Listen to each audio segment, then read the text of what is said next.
Okay, Mini Cooper headlight adjustment. This one is an '06 and it has the headlights in the bonnet.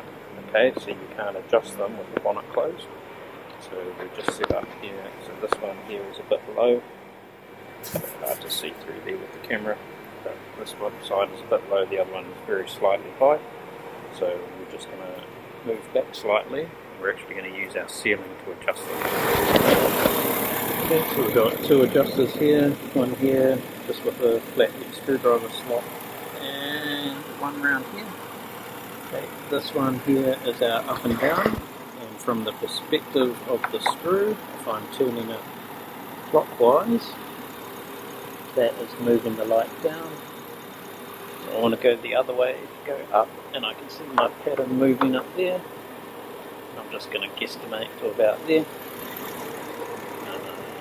This one just needs to come, spinning around always, this one just needs to come down slightly,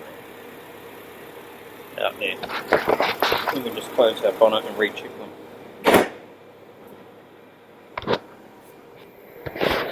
It's probably a bit hard to see where the line is with the camera, but that is bang on the line there. And that one's been on the line too. So yeah, it's just a matter of guesstimating, but if you adjust them actually using your ceiling, you can see where the patterns are. Okay, I hope that has helped you out today. Don't forget to click the like button and also click the subscribe while you're there. We've got a bunch of diagnostic solutions and tips and tricks for professional mechanics like ourselves, and also for the serious DIYers at home. So click that subscribe and the bell so you get notified, and we will see you in the next video.